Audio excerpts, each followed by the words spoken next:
Graduates who worked or studied internationally earn significantly higher, not just a little bit, but consistently higher salaries when they start or when they're on their mid-career level. And that gap held every single year from 2021 until today. And here's something which is even more interesting. And that's the reason behind it, because it's not what most people think. I work for the UN and I lived and worked across multiple countries, even on multiple continents. And this opened me a door that otherwise I would have never been able to enter. But looking back at my experience, it was not only a line on my CV that helped me get into the biggest organizations in the world. It was something that really reshaped the way I think and the way I work today. And in this video, I'm going to explain you why international experience matters and different ways on how to gain them. The first thing you learn is adaptability.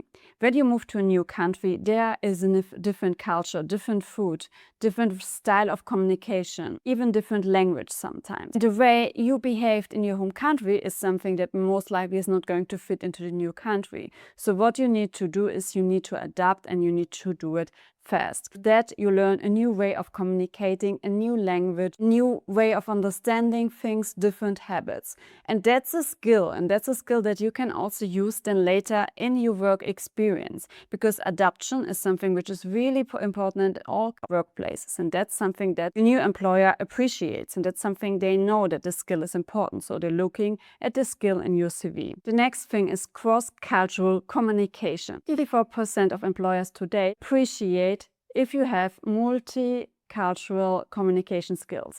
And this means not only learning a new language, so that's something which is important too, but this mainly means understanding different culture. For example, the same behavior can mean different things depending if you are based in Brazil or in Korea. And also the hierarchy, for example, in Asian countries, is lived and worked in a completely different way than in Europe. That's something in a globalized world that you need to understand, because in many companies, even if they are based in your home country, you will need to communicate, you will need to work with multiple different cultures. Even if it's in English, even if you do not require an additional language skill, you need to understand how to behave with different customers from different countries.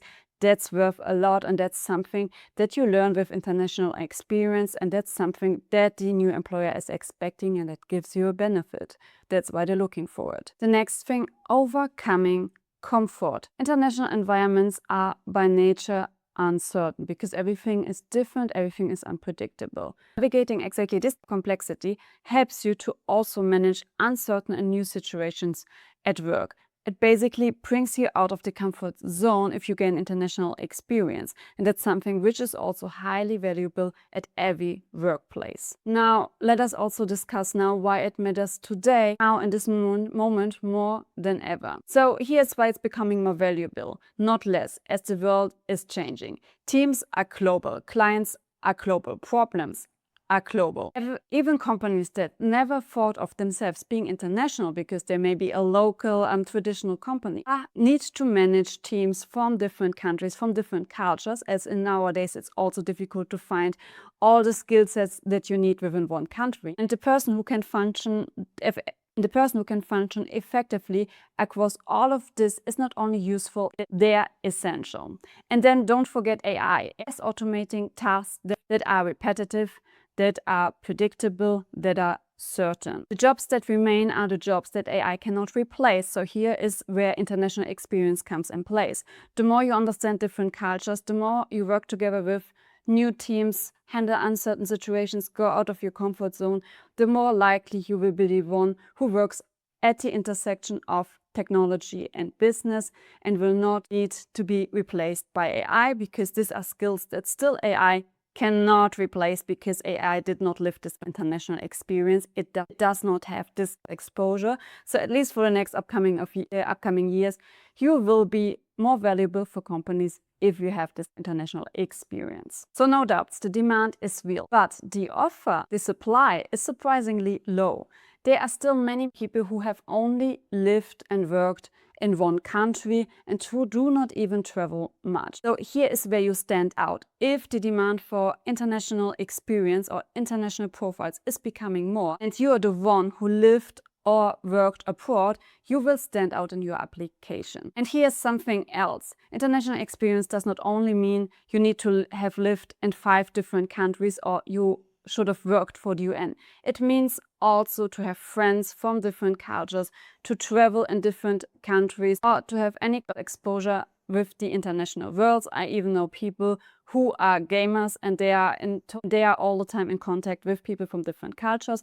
This is already a first step in order to gain international experience, and maybe later you add living abroad to your CV. And then of course we have the language skill. So some people who move to another country, they move to a country which is not their mother tongue. In my case, I moved from Germany to Spain and I learned Spanish. So the more languages you add to your skill set, to your profile, the better it is. As I mentioned before, it's not mandatory because international experience is not only learning a new language, but of course for many jobs it's valuable if you do not only speak one language, but maybe 2 or 3 languages on a working proficiency level. So try to get some international experience even when working in your home country, for example, by working with international organizations like the UN, like the World Bank, or private sector companies who are working with multiple countries worldwide. This is really the easiest and first step in order to get the international experience. And then the more international experience you get, the better it will be until a certain point, because if you've gained some international experience, it will be sufficient. More international experience doesn't necessarily increase your chances. So you need to find the balance here. So apply for this international program, can be youth programs, can be leadership programs.